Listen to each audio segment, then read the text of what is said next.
اللهم صل على محمد وآل محمد اللهم صل على محمد. أعوذ بالله من الشيطان الرجيم. بسم الله الرحمن الرحيم ve bihi nesta'in. Bugünkü mövzumuz gözəllik barəsində olacaq. İnşallah ki, bu gözəllik barəsində danışacağımız mövzu iki hissəli olacaq. Allah nəsib eləsə birinci hissəsini bugün, ikinci hissəsini isə gələn həftə danışarıq Allahın izni inayəti ilə. İnsan fitrətən gözəlliyə aşıqdır. Gözəl səs, gözəl sima, gözəl təbiyyət, bunlar insan ruhunu cəzb edir. Amma sual budur ki, gözəllik nədir? Görünən zahirdirmi, yoxsa görünməyən həqiqətdirmi? Birinci budur ki, gözəlliyin mahiyyəti. Bir şey ki gözəldirsə, gərək onun mahiyyəti gözəl olsun. Allah gözəldir və gözəlliyi sevir. Bu hədis bizə göstərir ki, gözəllik ilahi sifətlərdəndir. Amma bu gözəllik yalnız zahiri formada deyil.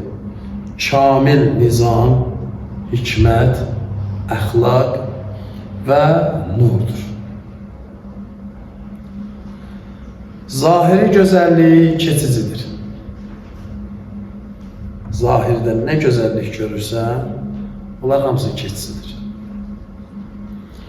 Batini gözəlliyi isə əbədidir. Əvvəl gözəlliyi bir anlayaq, zahiri gözəlliyi anlayaq, batini, daxili gözəlliyi anlayaq. İnsan əgər yalnız zahirə bağlanarsa, faniliyə bağlanır. Amma batini gözəlliyə yönəlsə, əbədiyyətə bağlanır. Bir faniliyə bağlanmaq var, bir də əbədiyyətə bağlanmaq var. Bu gözəlliyin mahiyyəti sənə bunu bildirir ki, sən zahiri gözəlliyə bağlanmısan, yoxsa batini gözəlliyə bağlanmısan? Hansıdır?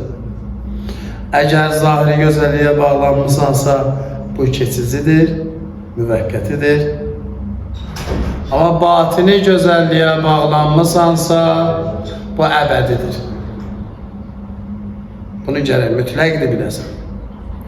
İkinci budur ki, dünya gözəlliyi aldadıcı və parıldıcıdır.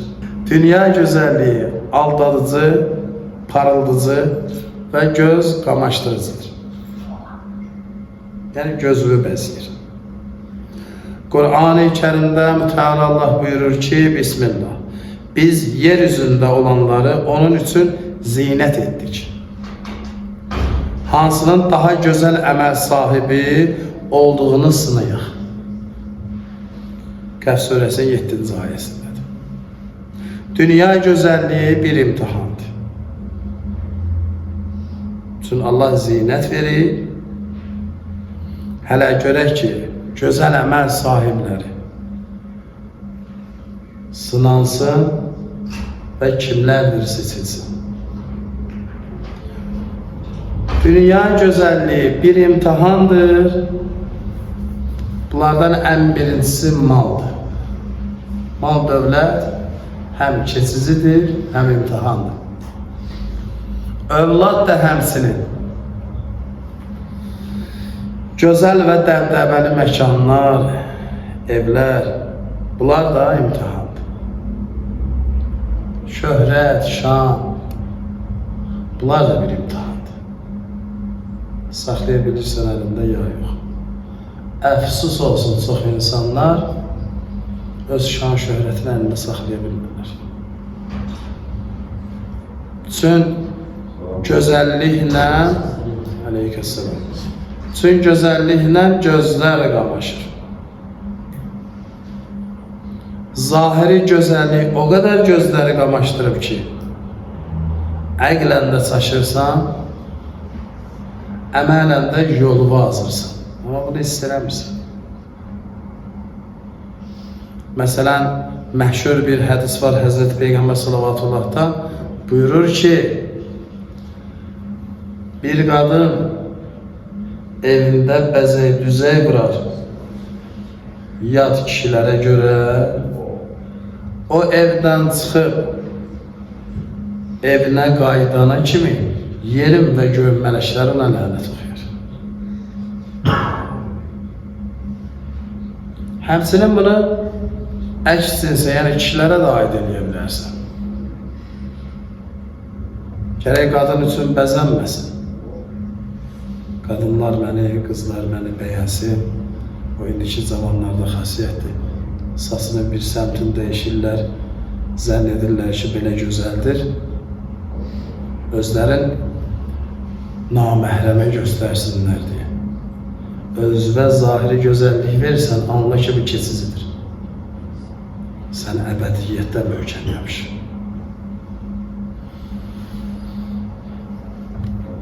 Hədisdə buyurulur ki, dünya şirin və cazibədardır. Bu hədisi Həzreti Peyğəmbər sallallahu buyurub, bizə tövsiyə edir ki, bizə bildirmək istəyir ki, bu cazibə insanı ya Allaha aparır, ya da Allah'tan uzaqlaşdırır. Dünya gözəlliyi güzgü kimidir. Əgər ona baxıb Allahı görsün, yəni Allahı xatırlasın, Allahın əmrlərinə tabe olsun, səni yüksəldir. Əgər onu məqsəd saysan, səni alçaldır. Bu bir mənadır. Üçüncü budur ki, ən vacibi və bizə lazım olanı, ahirət gözəlliyi. Həqiqi və əbədi olan. Ahirət gözəlliyi cənnətdir, əbədidir və əbədi nurdur. Ahirət gözəlliyini necə əldə edə bilərik? O gözəlliyi necə əldə edə bilərik?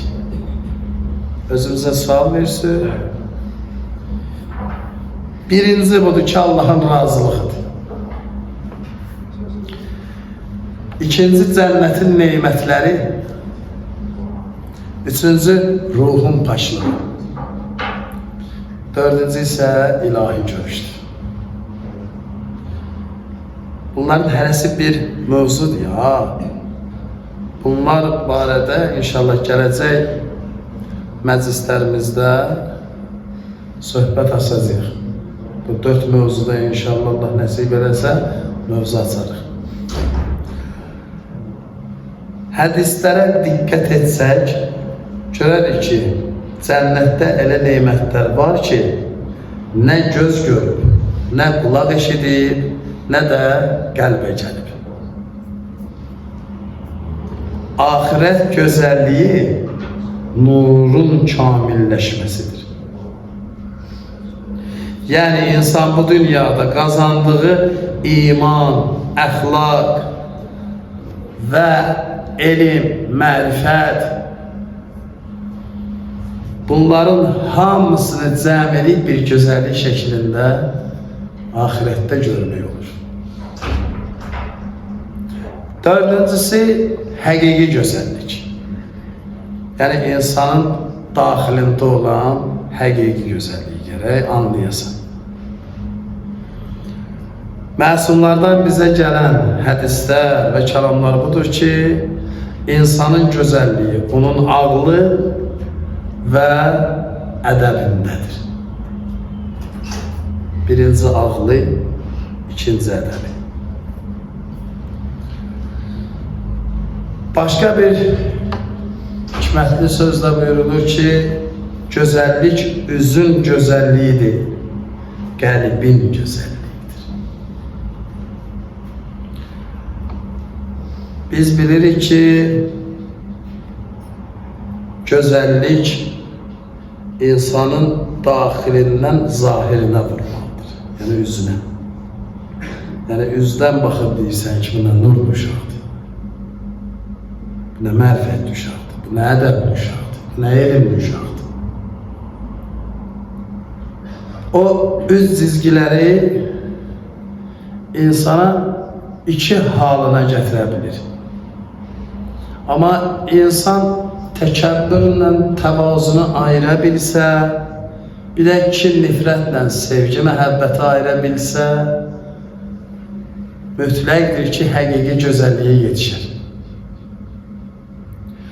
Təkəbbürün özü çirkinlikdir, təvazunun özü gözəllikdir. Kin, nifrətin özü qaranlıqdır, məhəbbət, sevgi isə bir nurdur. Bunu gərək anlayaq. Və nəticə budur ki, hansı gözəlliyi seçək? Dünya gözəlliyini seçək, yoxsa axirət gözəlliyini seçək? Bu dünyada əbədi qalacaq, yoxsa bu dünya fanidir? Ahirətimiz bizim üçün əbədidir. Hansı gözəlliyi seçək? Əzizlərim, dünya gözəlliyində keçicilik var, imtihan var, aldanmaq var. Ahirət gözəlliyində isə əbədiyyət var, həqiqət var, bir də nicat var. Seç hansını istəyirsən. Ağılda insan odur ki, zahiri gözəlliyi vasitə etsin, batini gözəlliyini məqsəd seçsin. Zahiri gözəllik vasitədir ki, bizi bu dünyadan ahirətə aparacağımız əməllərimizin bir mükafatıdır.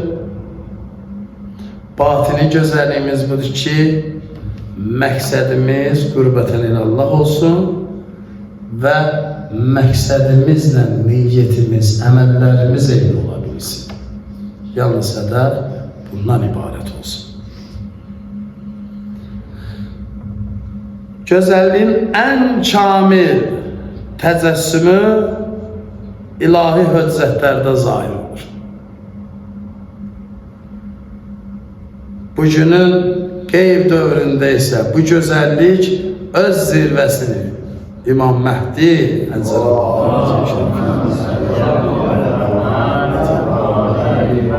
vücudunda tapılır.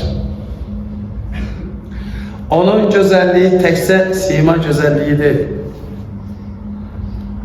Onun gözəlliyi onun ədalətidir.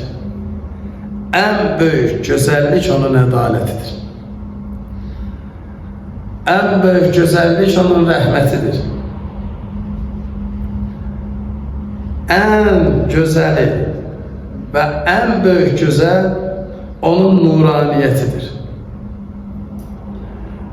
Əgər imamın ədaləti təcəlla etsə, ən böyük gözəllik tapılmış olur. Əgər imamın rəhməti təcəlla eləsə, qəlblər bahara dönər. Əgər imamın nuraniyyəti təcəlla eləsə, qaranlıqdan, zülmətdən işığa, nura doğru səni çıxardır. Hədislərdə gəlir ki, o zuhur etdikdə yeryüzü zülmətdən sonra ədalətlə dolacaq. Hədisləri bilirik. İnsanların qəlbi nurlanacaq, həqiqi gözəllik, yəni iman və əxlaq aşkar olacaq. İmam Zaman Ağanın gözəlliyi Allahın camal sifətinin yeryüzündə təcəllisidir. Onu sevmek, güzelliği sevmektir. Onu gözlemek, ruhu güzelleştirmektir. Ona göre əzizlərim, zamanı imamını sevmeyi bacaraq, imamı sevək ki, sevilenlerden olaq. Və imamı gözləyək ki, ruhumuz güzelleşsin. Ve zamanı imamı zuhur ettiği vaxt, adalet hüküm sürdüğü vaxt, adaletin yanında olmağı Allah bize nasip edesin inşallah. Allah'ım bizi o Hazretin güzelliğini dərk edenlerden karar ver. Kalbimizi onun nuru ile zinetlendir. Zuhurunu tezleştir. Ve bizi onun əsgərlərindən qərar ver. Esselamu aleykum ve rahmetullahi ve berekatuh. Bismillahirrahmanirrahim. İnna nahnu nuhyil mevta ve naktubu ma qaddamu ve atharahu ve kulle şeyin ehseynahu fi imamin mubin. Sadaqallahul aliyyul azim.